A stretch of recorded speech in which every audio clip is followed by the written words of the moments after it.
Right, in honor of the man himself, Vsauce, I am now also wearing glasses. The last Vsauce video, The Illusions of Time, blew my damn mind.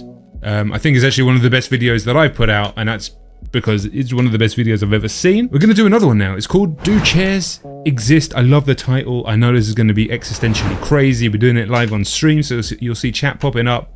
Let's jump in. I'm ready to get weird.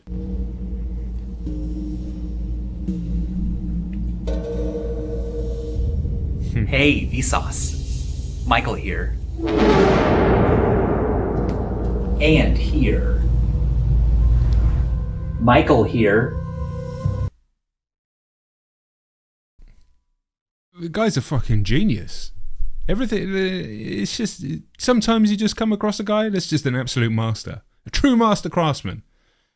Hey, Vsauce. What is here?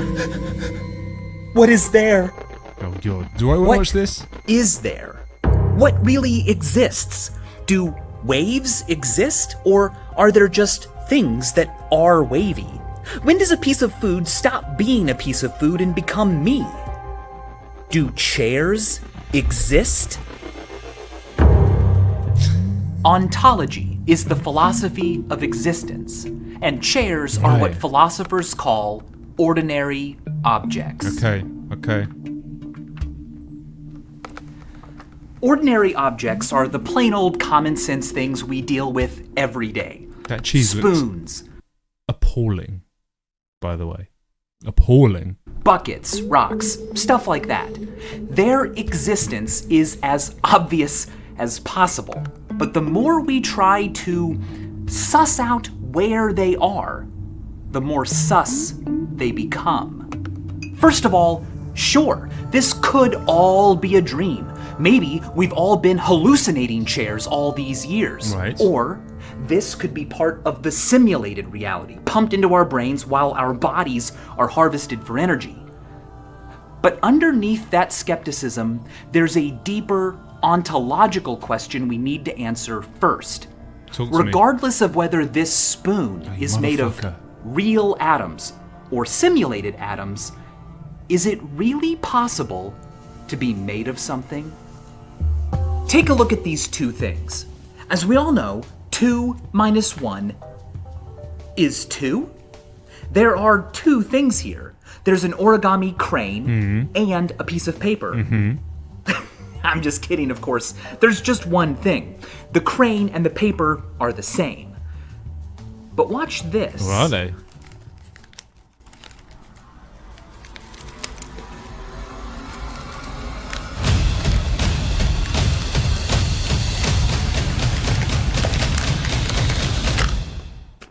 Where'd the crane go? If the paper and the crane were truly identical, they would share everything in common. Right. But clearly, they don't. The paper can survive being unfolded, and the crane cannot. Also, I made the crane, but I didn't make the paper. And the paper was around before the crane. You know, for two things that are the same. But did you make the crane? Or was the crane already there? It just hadn't taken that form yet. And then, I mean, you followed somebody else's instruction. Where did it come from in the first place? Oh god, this was a mistake. Same. They sure are different. This relationship is called constitution. Paper constitutes the crane. Okay. It's a one-to-one relationship. But there's another kind of being made of going on here too.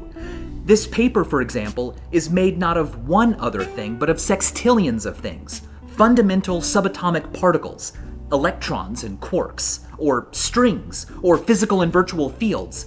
This many-to-one relationship is called composition. Philosophers call whatever it is that matter is ultimately composed of symbols. A symbol is a thing that, unlike a piece of paper, has... fucking annoying people in the UK say because of those adverts with the meerkats in. If you're from the UK, you know the adverts I mean. If you're not, you have no idea. Oh, we got time. All day making the super special soup. Oh, what a treat! Compare the market.com. Simples.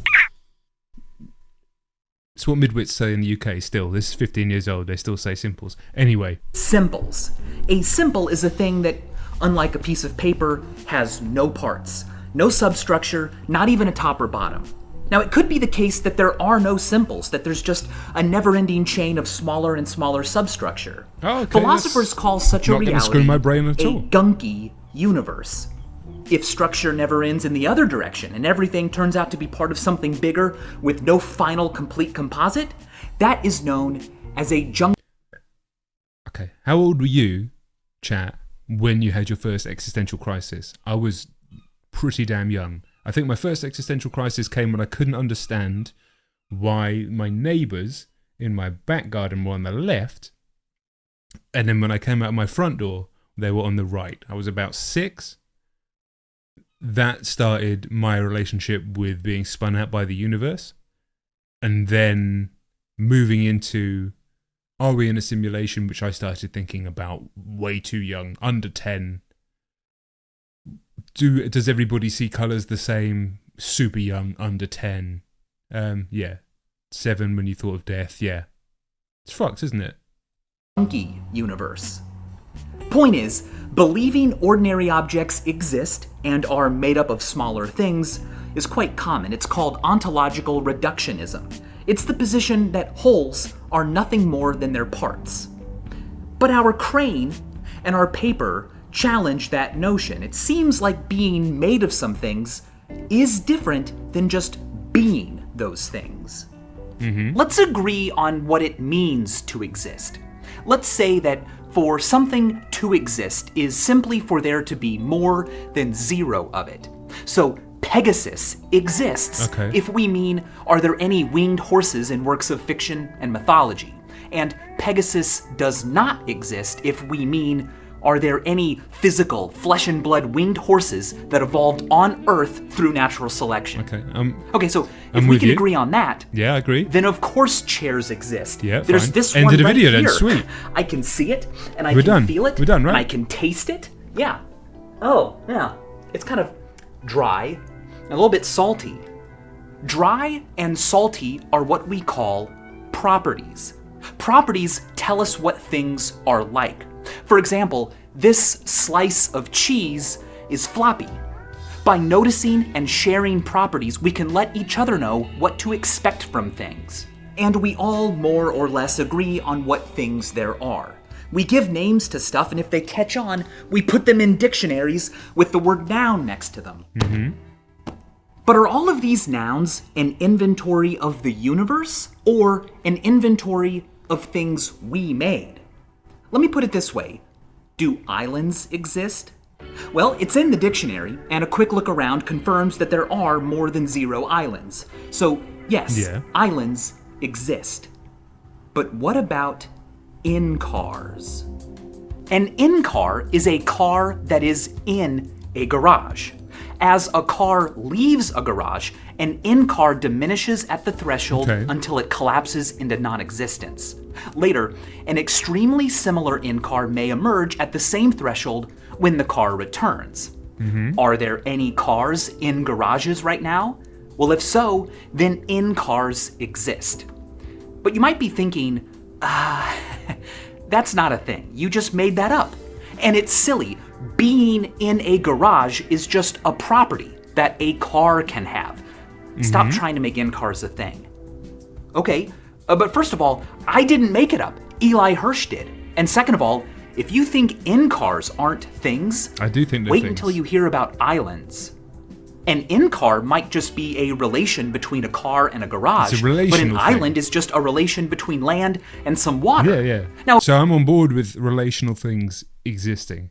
Definitely. And weirdly, I don't know if this has anything to do with environmental psychology, but I'm big into that when it comes to movement. It's something that we're going off here, but it's a Vsauce vid. This is something that I've looked into and studied a lot about when it comes to jiu-jitsu, and everything in jiu-jitsu is actually relational. We think it's a bunch of moves, but the moves only exist in context.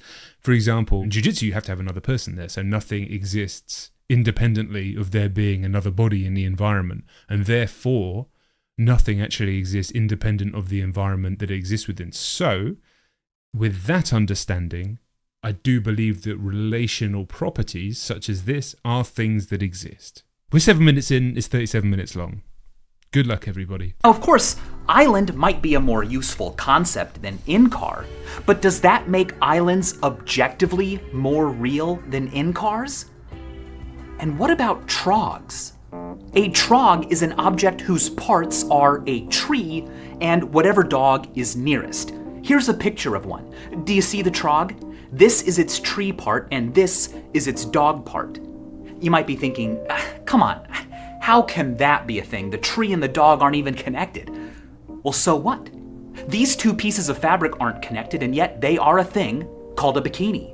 Now, sure, if we cut down this tree and burn it for warmth, we don't feel the need to Just when I thought that I knew everything, you've come and fucked me up, Michael. Apologize to what's left of the trog for destroying its tree part. But maybe we should?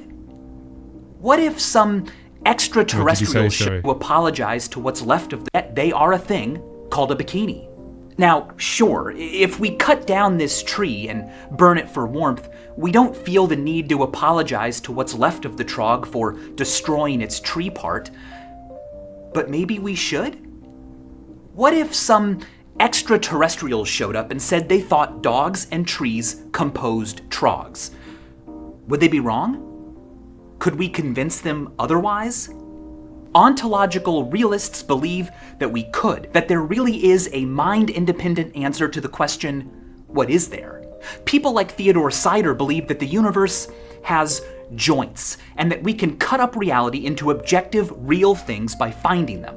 I don't know if Ontological I agree with that. anti-realists disagree. Their position is that what we think there is just one way to cut up reality. It's a good one for us and our needs, but it's not objectively more true than any other. I'm more on board with that. Who's right? I think I'm more on board with that. I think that one coalesces and conflates more with ecological psychology, but I don't know. Onwards. Well, if these blocks compose a tower, what do they compose now? Brother, did you even knock that over, Who's or right? did it just fall over on its own? Well, if these blocks Ian says, the bra and the underwear are part of a combined set called a bikini. The dog and the tree have no direct correlation to each other, but they do if the dog and the tree together in existence are known as a trog. So it's more like a theoretical thing because they're not, but they could be. And that's the point he's making. compose a tower, He did knock that over himself. what do they Spinning compose out. now? Just because we don't have a name for this doesn't necessarily mean I haven't accidentally built something, does it? When do two or more things compose something else? Peter Van Inwagen calls this the special composition question. In Material Beings, he considers possible answers. Maybe things compose something only when they're in contact. Well, that's a good thought, but it doesn't explain how a bikini can be a thing, or why two books are still just two books when one is stacked on top of the other. You know, maybe a certain degree of fixation is required, or a melding. If a surgeon sewed us together and the skin healed with no seam and we shared the same blood supply, you know, even then, it would seem wrong to say that we'd become some new kind of animal. That's not going to happen though, is it, Michael? It'd still just be me and you, but like stuck together. The philosophy of parts and wholes is called Mereology. Right. And Mereological universalism is the belief that there is an answer to the special composition question. And the answer is this: any assortment of stuff, no matter how strange or scattered across time and space, composes a thing. Some pages compose these books, but I don't just have two books here. Oh no, there's also a third thing. Let's call it a took, because its parts are two books. There is also something composed of my left ear, the northern third of every brown trout in England, and the Eiffel Tower. Just because it doesn't have a name, and no one's ever talked about it before, just shows a lack of interest on our part. To a universalist, eliminating some composites but not others is just too arbitrary. We may as well accept them all. Do I agree with that? I think Eliminativism so. is any belief that accepts some composites but eliminates others. Peter van Inwagen, for example, believes that there are no ordinary objects. No chairs or shirts or shoes. Right here, there are just some simples, atoms or whatever, arranged shoe-wise. There isn't something else here called a shoe. But he thinks that because people believe that they themselves exist, and he can't see how something could believe it existed without existing in the first place to even think that, there must be people. He goes further, though, to argue that all living things exist. While admitting he doesn't have any knockdown arguments in their favor, he mentions that because symbols that are part of a living organism maintain the organism, while shedding some members and gaining others, all while remaining individuated from other organisms, unlike, say, waves of water at the moment of collision, clearly, symbols in the act of a life must compose something. That position is called organicism. It's been called the belief that people exist, but none of them wear clothes. Mereological nihilism is less generous. It's the belief that there are no trogs or in-cars or dogs or trees, because nothing ever composes. Now, the nihilist does not believe that there is nothing here. There are lots of symbols, but that's it. Now, that might sound puzzling. How can a bunch of fundamental particles arranged into atoms and molecules that are arranged like this not be a chair? I mean, that's just what a chair is. Well, good question. Let's call that deflationism, the belief that this is all silly and that all these positions are just talking past one another. I mean, they all agree on what reality contains. They all believe that there are symbols here and that those symbols are arranged into a chair shape. And since that's just what a chair is, they all believe in chairs. Those who say they don't are just being weird and contrarian. Deflationism has many supporters, and it truly is the heart of our issue today.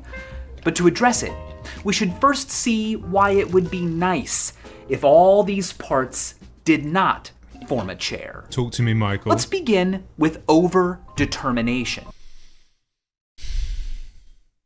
So I'm just having a minute to let my brain just catch up with itself. It is wild that I've never watched any of these videos before because I've spent so much of my life sitting there thinking about stuff like this. And then in my advancing years, I've started to read and research, and I tell you what, AI is phenomenal for research. Internet, brilliant for research, obviously, but internet's become terrible for research because everything's just become SEO focused, and it's so difficult to find what you want these days, and then the way things are written is a nightmare. But AI, you can have conversations with the AI about these complicated philosophical topics, and because it knows everything that's ever been written about it, it can talk to you about that sort of stuff. It's not coming up with its own stuff, it's just telling you what is in all of these books, and it can reference and everything like that. And then you can ask it questions, and then you can ask it, okay, well, what about this connected with this? And it's fucking incredible. It's truly incredible. And so I've spent a lot of time just chatting to ChatGPT about philosophy and environmental psychology and the nature of existence and the nature of reality. So, yeah, sometimes when people are like, have you listened to this album? It's like, well, no, I was doing that. That's what I was doing. Fucking weird, isn't it? If chairs really do exist, shouldn't they be able to interact with us? The thing is, though, everything this alleged chair can do can be described by referencing the behavior of symbols here and any other symbols that happen to come along. An account of the activities of every atom in this room leaves nothing for the chair to explain. Composites are causally redundant. Believing in chairs is like believing that, while yes, the burning gas from my stove completely describes why the water in the pot boils, there's also a magical invisible substance called boilo that comes out of my stove and does the same thing as the flame at the same time, and if there was no boilo, the flame would warm the water just the same, but there is boilo. Chairs are no more real than boilo. Composites overdetermine what happens in the world.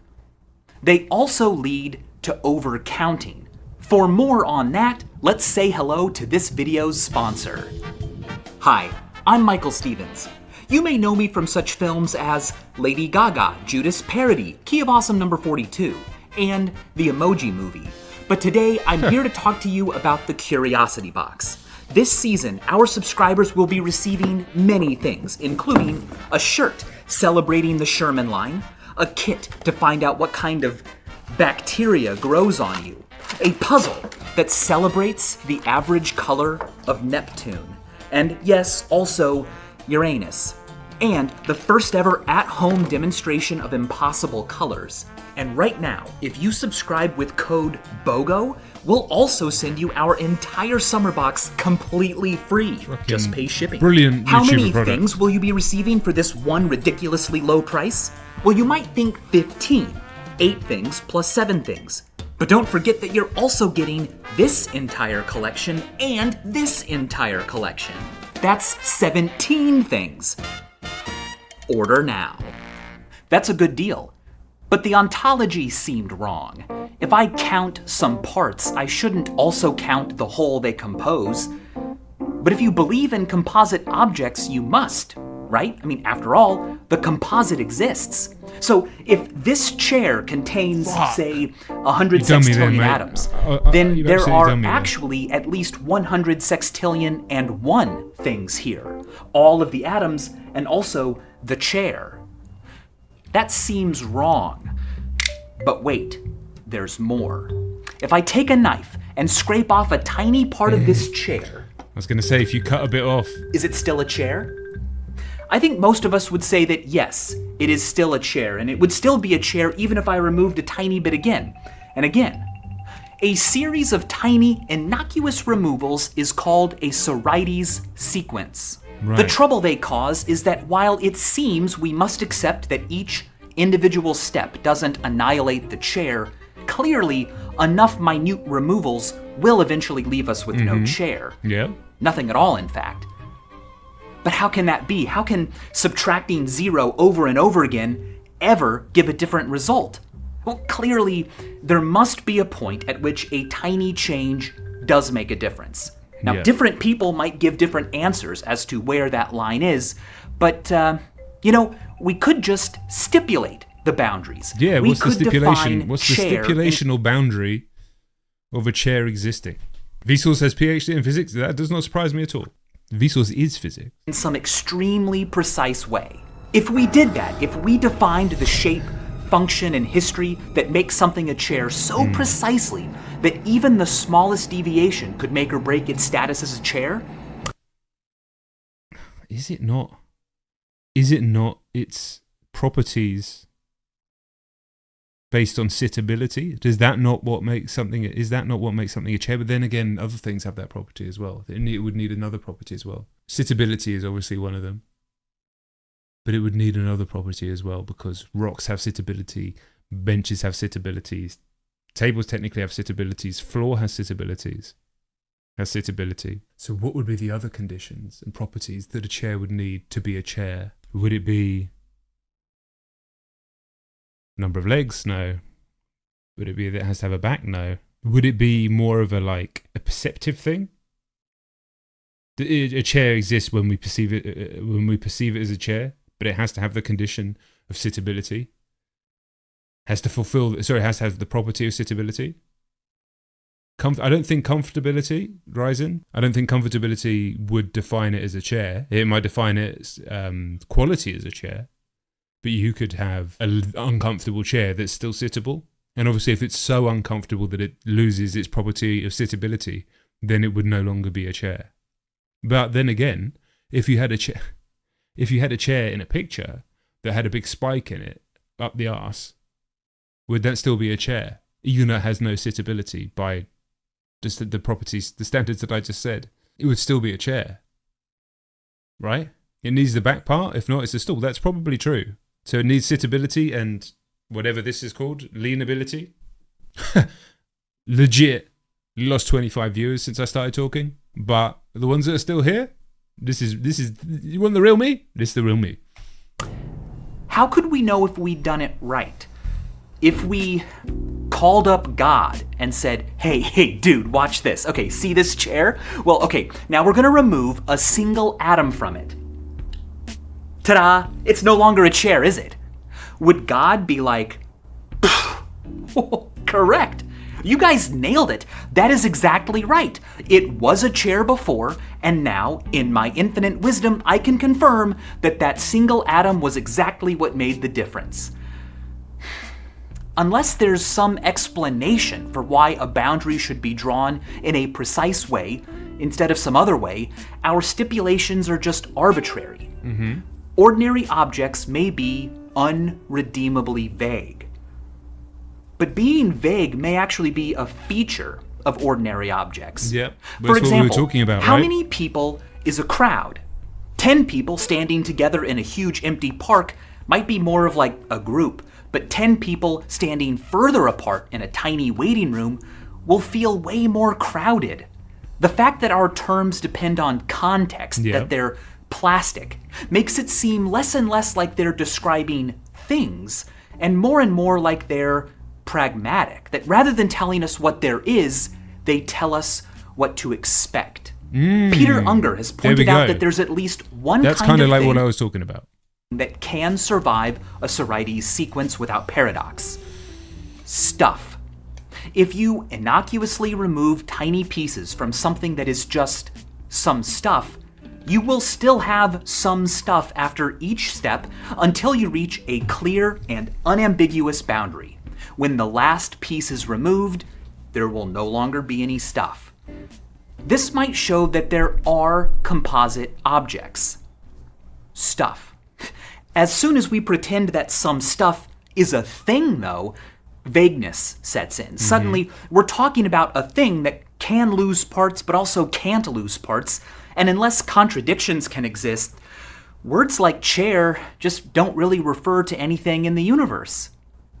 Soreites sequences lead to other problems too, like the problem of the many. If removing a tiny number of atoms from this chair leaves me with a chair, well, how many chairs are here? Like, okay, there's this one, but then there's also this one, which is really similar to the first, but it doesn't have these atoms on top of it. You know, I don't have to remove atoms for this to be a problem. All I have to do is try to define which atoms here are part of the chair and which aren't. At the atomic level, there isn't a definite boundary. Near the edge, it will be hard to tell whether a particular molecule is part of the moisture in the chair or part of the ambient humidity. Instead of there being a single chair here, it seems like really there are billions and billions of candidates for the chair. Which one Candidates for the chair, man. Candidates for the fucking chair. I never even really got into thinking about stuff from an atomic level that much. chair? Happy birthday, bro. But now, suppose that instead of removing pieces, like in a Soreites sequence, or choosing pieces, like in the problem of the many, we instead discard pieces and replace them with new, similar pieces. This is the setup to the famous Ship of Theseus paradox. Suppose I buy a boat and name it Theseus.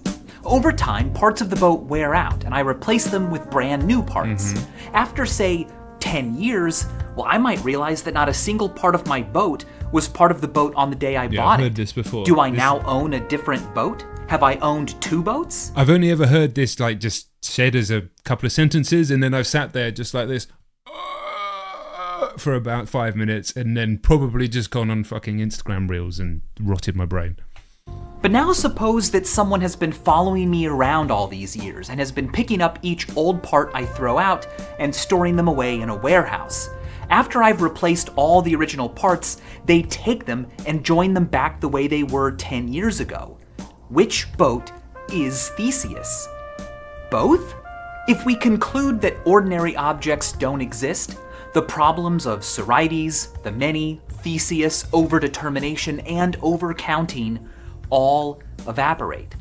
If there are only simples and they never compose anything, then which one is the ship of Theseus is easy to answer. Neither. Neither are the boat, and nothing ever was the boat. All that happened was that some simples got moved around. The simples the scavenger has are the simples But it was a boat, though. Because that's almost the nihilistic view that he was talking about before, right? Or was it? I possessed when I bought the boat, but there's no mystery of persistence. Removing or exchanging a piece of stuff never left me with the same stuff. There's also no mystery as to which of the billions of chair candidates here is the chair.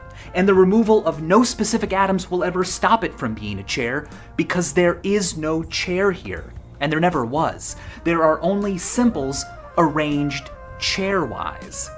The illusion that there are composites that can survive changes in their parts is an artifact of our minds. Right. It's a helpful okay, one isn't it? that allows us to track certain properties and ignore others, but when taken seriously, it obviously is not really how the universe works. And that's okay. We shouldn't be embarrassed when we talk about boats or chairs. Our words for ordinary objects really do refer to actual phenomena, and therefore are more correct than believing that, say, the sun turned into a black hole yesterday. Unlike the false statement that chairs exist, there is no evidence that saying the sun turned into a black hole yesterday could even be incorrectly describing. Because of this, Trenton Merrickx calls the belief in ordinary objects false, but nearly as good as true. This is all silly though, right? I mean, of course there are chairs. If you believe that there are some simples... What am I sitting on? Well, yeah, because I believe there is a chair. I understand exactly what... Let me rephrase that. I kind of understand what he's saying. I was about to say I understand exactly what he's saying. I understand a modicum of what he's saying, definitely. But, and I think this might be what he's going into here, I don't know. But I approach my thought about the world at the moment, in my position at the moment, far more from a perceptive understanding, appreciation of reality, rather than an objective atomic version of it. Therefore, a chair exists, and even if the parts of the chair were replaced, like the boat, you can't really do that with this chair, but you know what I'm saying? It would still be a chair, and then the new one would still be a chair. Now, which one would be my chair?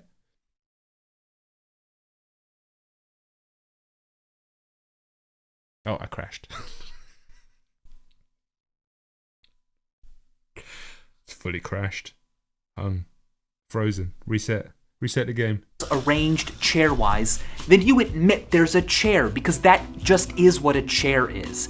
It's not some additional thing over and above these simples. It just is them. Each is still an atom or electron or whatever, but together they are a chair. Mm-hmm. Well, not so fast there, chair lover. Fuck what off, do you Michael. mean a chair is simples arranged chairwise? The phrase simples arranged chairwise just picks out these simples. There's nothing else for that phrase to refer to. There aren't these simples and then also some other simples that are the simples arranged chairwise. So do you mean that chair is a disguised plural? That it refers to lots of video series, making Cole Palmer watch Vsauce videos. Fucking hell, that would be good. Things, just like the phrase these arranged chairwise. So do you mean that chair is a disguised plural? That it refers to lots of things, just like the phrase these books? Because these books only commits us to the existence of this book and this book, but not an additional object that's called a these books. Likewise, if chair just means this simple and that simple, well then it points to a whole bunch of things, and not one of them is a chair. Sure, chairs exist if by chair we mean a word for all these simples, but if by chair we mean an actual object in the universe, there just aren't any, my friend.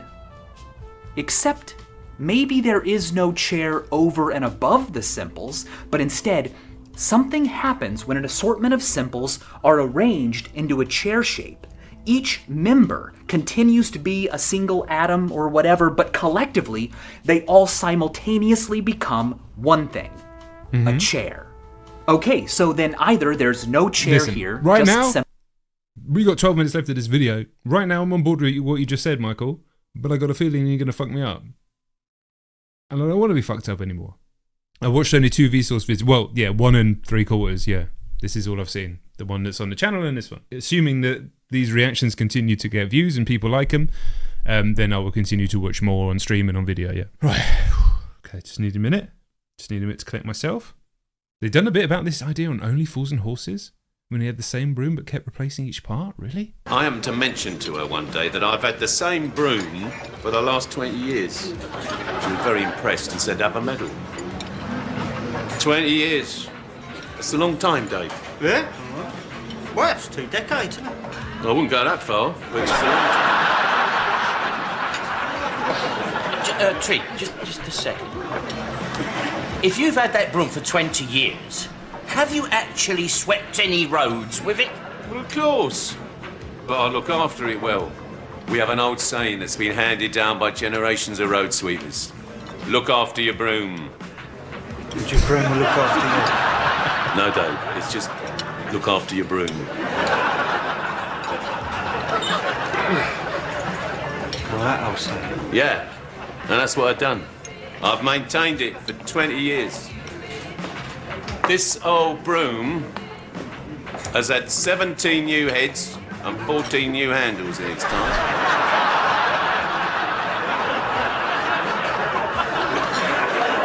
How the hell can it be the same bloody broom? Well, here's a picture of it. What more proof do you need?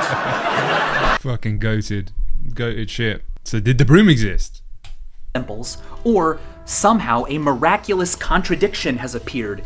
Many things, and also one thing, that despite both clearly differing in that respect, are still identical. It looks like chairs cannot be identical to the parts they're supposedly composed of, but chairs also can't be different from their composite parts because there's nothing else there. And after counting and accounting for their parts, there's nothing left for the existence of a chair to cause or explain. To rescue chairs from non-existence, we need to find a way to show that a chair is independent of its atoms and therefore distinct from them, but not so distinct that it's impossibly over and above them. Can't it just be We both? need to find a way to make the same chairs ontologically innocent, to have our cake and not have it too. Amy Thomason does this in a very clever way. She points out that if I ask you, hey, is there anything in the fridge? And you look inside and see that it's empty and say, there's nothing in it, it would be weird if I came over, looked inside myself, found a single eyelash in the corner and said, excuse me, what is this? You said there was no thing in the fridge, but there was an eyelash. And gosh dang it, the whole thing is actually full of air. Now that would be weird because when I asked if there was anything in the fridge, it was implied that I meant anything to eat. By arguing that the empty fridge is not really empty, I was using the word thing in what Thomason calls a neutral sense. I used it to mean any and all entities that could possibly be described. But you took me to be using thing in what she calls a sortal sense. A sortal is a term that tells us what a thing is in a way that allows us to count how many there are and know when there is or isn't one. Right, okay, yeah, I'm Water on board with that. is not a sortal. If I told you there was water in my basement and you asked, how many waters? Right. I'd have to use a sortal to answer you. For example, gallons of water. Thomason But argues you could say that there's the waters in the fridge, right? If you had bottles of water, fucking, why am I making it more complicated for myself? neutral use of thing is meaningless when used to ask questions. For example, if I used thing in a neutral sense and asked how many orange things are in this video, you would have no idea how I wanted you to carve it all up. Thus, there would be no single correct answer.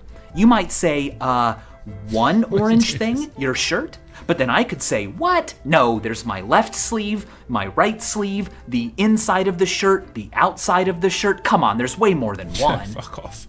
Unless we use sortals, any search for what things there are will end in confusion.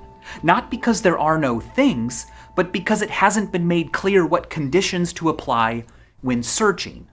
For Thomason, this means that what we find depends on what application conditions we use. If I ask if there's anything here that the condition smaller than a molecule applies to, you could note each such thing and give me an inventory. Chair would not be on that list. But if I asked you if there were any medium-sized, rigid according to human strength things here, chair would probably go on your list, and no single atom would.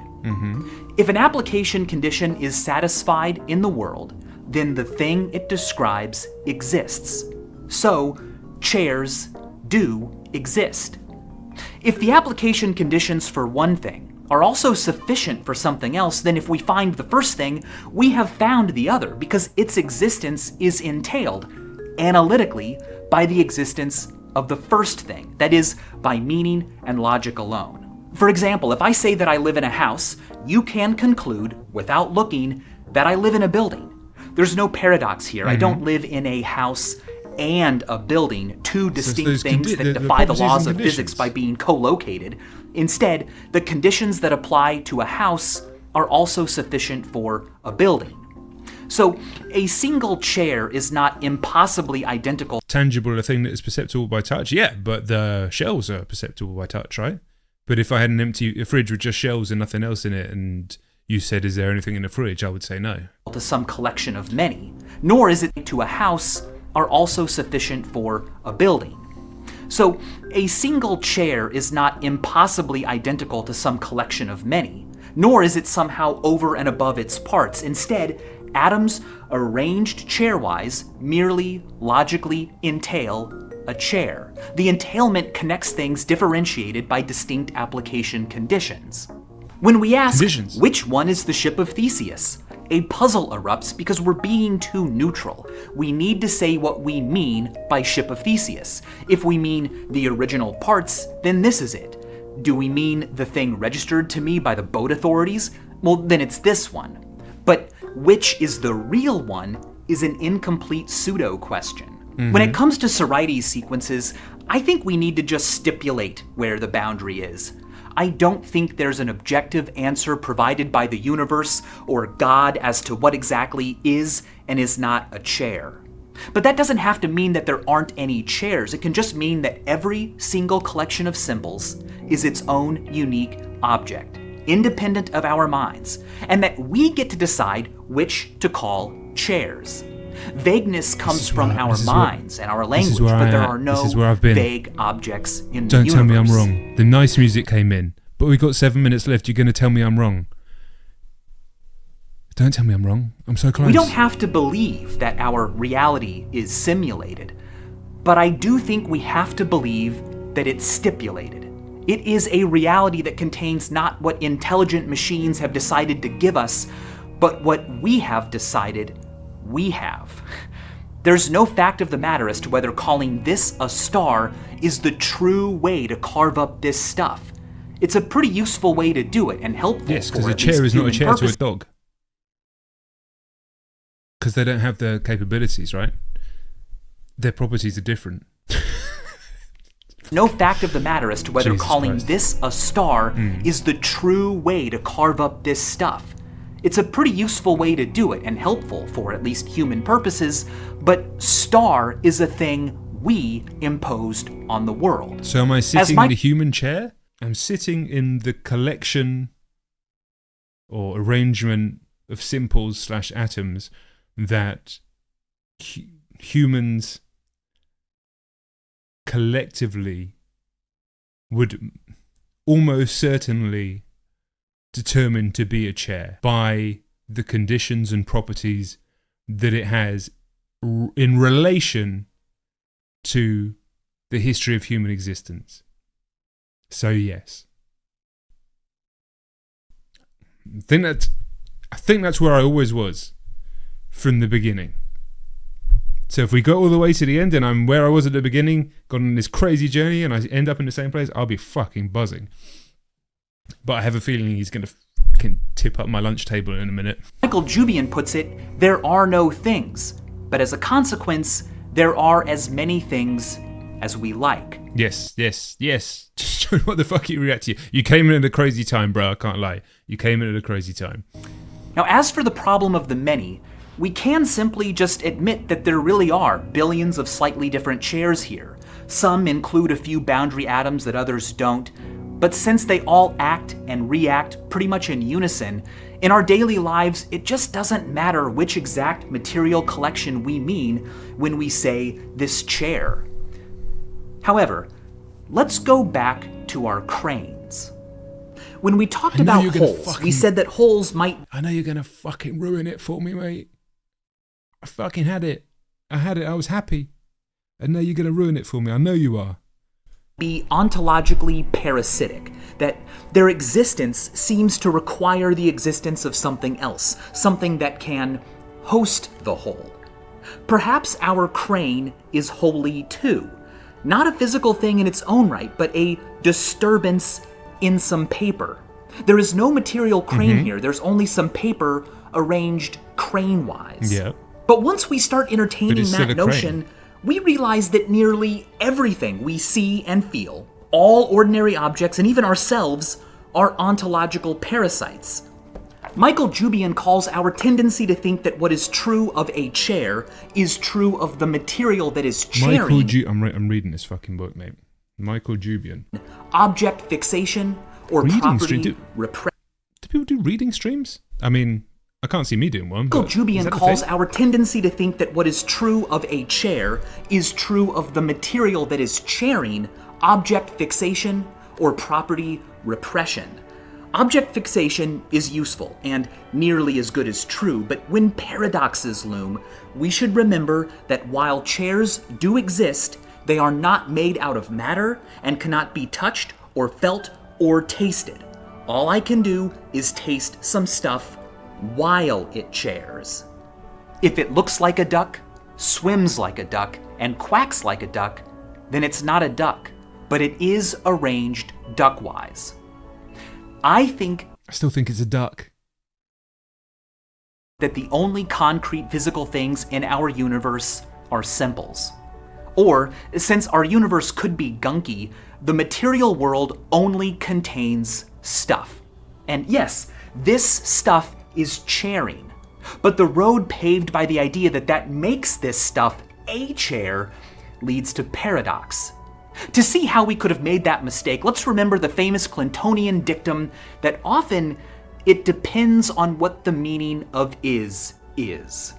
There's the is of predication, which tells us what something is like, as in, this cheese is floppy.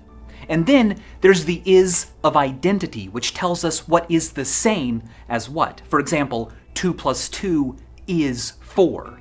To believe that chairs are made of matter, to believe that you are made of matter, is to confuse these two ises.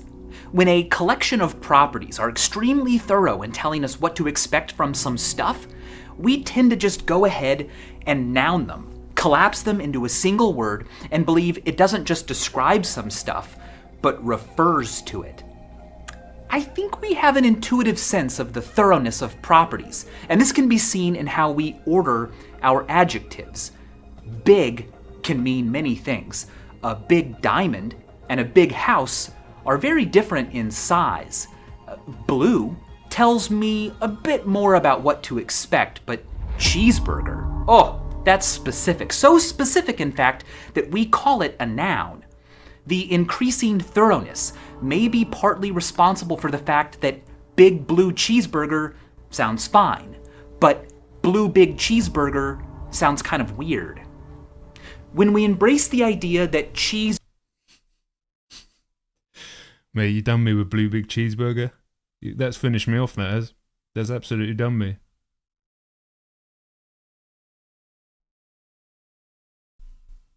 I was 35 minutes in and I was good. Cheeseburgers are not physical objects, but instead exist as an abstract set of properties like juicy, warm, soft, and so on. The specter of ontological paradox dissipates. It is that deep, Cinco. It is. It's not that deep, little bro. It fucking is.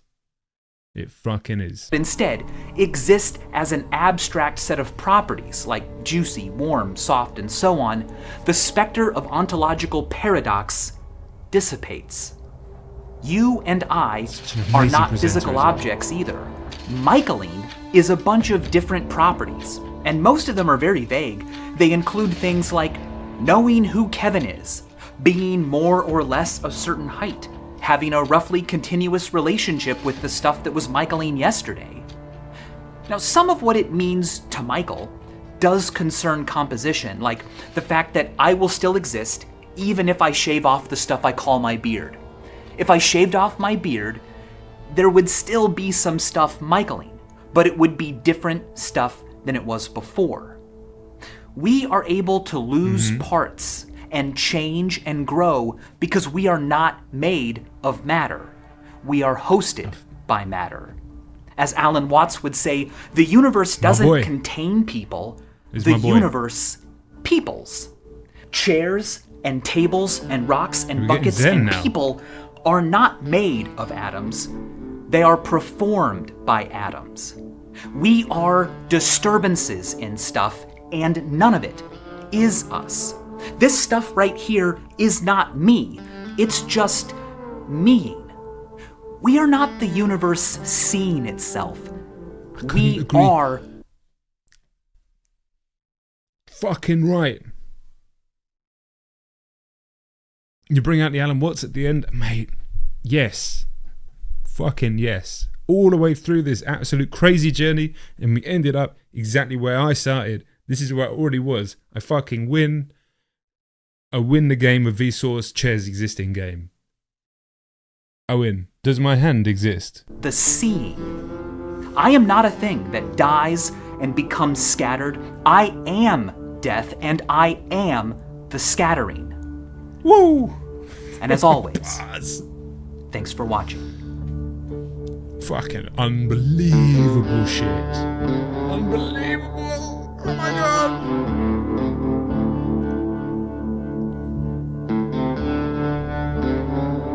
We live in a world that is just a As fucking always, free video links that I can to just read click on and learn watch. More can be found down in the description below.